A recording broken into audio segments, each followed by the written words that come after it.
உலக மக்கள் அனைவருக்கும் வணக்கம். இப்போது நாம் தனுசு ராசியின் தை மாத ராசி பலன்களை பார்ப்போம். குடும்பம். சனி பகவான், சுக்கிரன் மற்றும் புதன் ஆகியோரால் நன்மை உண்டு. மற்ற கிரகங்கள் அனுகூலமாக இல்லை. ருணரோக சத்துருஸ்தானத்தில் குரு பகவானும் அஷ்டம ராசியில் செவ்வாயும் அமர்ந்திருப்பதால் ஆரோக்கியம் பாதிக்கப்படக்கூடும். குறிப்பாக இரவு நேரங்களில் வாகனம் ஓட்டுவதை கண்டிப்பாக தவிர்க்க வேண்டும். நீங்கள் எச்சரிக்கையாக இருந்தாலும் உங்கள் வாகனத்தை ஓட்டினாலும் பிற வாகனங்களினால் விபத்துகள் ஏற்படக்கூடும் என்பதை கிரகநிலைகள் எடுத்துக்காட்டுகின்றன. மாதத்தின் 3வது வாரத்தில் குடும்ப செலவுகளுக்காக புதிய கடன்களை ஏற்க நேரிடும். விவாகம் சம்பந்தமான முயற்சிகள் தடைபடும். உத்தியோகத்துறைக்கு அதிகாரியான சனி பகவான் சுக்கிரனுடன் இணைந்து சுபபலம் பெற்றிருப்பதால் மேலதிகாரிகள், நிர்வாகத்தினர் ஆகியோரின் ஆதரவு பணிகளில் உற்சாகத்தை ஏற்படுத்தும். அஷ்டம ராசியில் நிலை கொண்டுள்ள செவ்வாயினால் பணிச்சுமை சக்திக்கு மீறியதாக இருக்கும். உழைப்பிற்கேற்ற கூலியை பெற்று தந்துடுவார் சனி பகவான். அர்த்தாஷ்டக ராகு நடைபெறுவதால் வெளியூர் பயணத்தின் போது எச்சரிக்கையாக இருங்கள். தொழில், வியாபாரம்.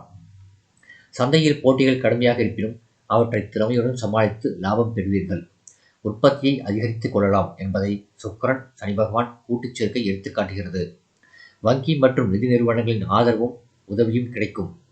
ஏற்றுமதி துறையினருக்கு வெளிநாடுகளிலிருந்து புதிய ஆர்டர்கள் கிடைக்கும். வரவேண்டிய பாக்கி வசூலாகும்.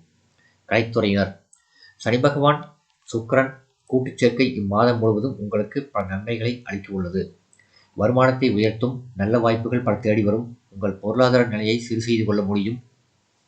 சாதுரியமாகவும் பொறுமையுடனும் பிரச்சனைகளை அணுகினால் போதும். அரசியல் துறையினர். சுக்கிரன் சனி பகவானுடன் சேர்ந்து கும்பராசியில் சஞ்சரிப்பது நல்ல வாய்ப்புகளை உங்களுக்கு தேடித்தரும். வீரியமுள்ள இரு கிரகங்கள் சுபலம் பெற்று இணையும் போது பல நன்மைகள் கிடைக்கும். கட்சியின் முக்கிய பொறுப்புகளை நீங்கள் ஏற்க நேரிடும்.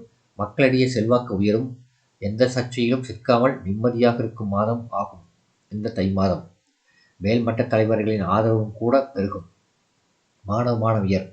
தை மாதம் 6ஆம் தேதியிலிருந்து மகர ராசிக்கு மாறும் புதனுக்கு குருவின் சுப பார்வை கிடைப்பதால் படிப்பில் சிறந்த முன்னேற்றம் ஏற்படும். உயர்கல்விக்கு வேண்டிய உதவிகள் தேடி வரும். வெளிநாடு சென்று படிக்க வேண்டும் என்ற விருப்பம் இருந்தால் அதற்கான பூர்வாங்க முயற்சிகளில் ஈடுபட அனுகூலமான மாதமாகும் இது. ஆரோக்கியத்தை குறிப்பிடும் அஷ்டமஸ்தானத்தில் அக்னி கிரகமான செவ்வாயும் 6ஆம் ஸ்தானத்தில் குருவும் நிலை கொண்டிருப்பதால் இரவில் நெடுநேரம் கண்விழித்து படிப்பதை தவிர்த்தல் நல்லது. விவசாயத்துறையினர். பூமிக்காரகரான செவ்வாய் அஷ்டம ராசியிலும் குரு பகவான் ருணஸ்தானத்திலும் அர்த்தாஷ்டகத்தில் ராகுவும் சஞ்சரிப்பதால் வயலில் உழைப்பு கடினமாக இருக்கும். கால்நடைகள் நோய்வாய்ப்படுவதால் பணங்கரியமாகும். பெண்மணிகளின் நலன்களுக்கு அதிகாரம் கொண்ட கிரகங்கள் நல்ல நிலையில் உள்ளார்கள். இவர்கள் இருவருமே அனுகூலமாக சந்திப்பதால் வேலைக்கு சென்று வரும் பெண்மணிகளுக்கு மன நிறைவை அளிக்கும் மாதமாகும். ஆயினும் குடும்ப பொறுப்பை ஏற்றுள்ள பெண்மணிகளுக்கு மன நிம்மதி குறையும். சுக்கிரன் சனி பகவானின் கும்பராசி சேர்க்கை நன்மை செய்யும். பரிகாரம்: ஸ்ரீ லட்சுமி நரசிம்மர் அல்லது சர்வேஸ்வரர் வழிபாடு நன்மை தரும். சந்திராஷ்டம தினங்கள் தை 1 முதல் 3 பிற்பகல் வரை, மீண்டும் 28 பிற்பகல் முதல் 30 இரவு வரை. இந்த வீடியோ உங்களுக்கு பிடிச்சிருந்தா லைக் பண்ணுங்க, ஷேர் பண்ணுங்க, சப்ஸ்கிரைப் பண்ணுங்க. நன்றி.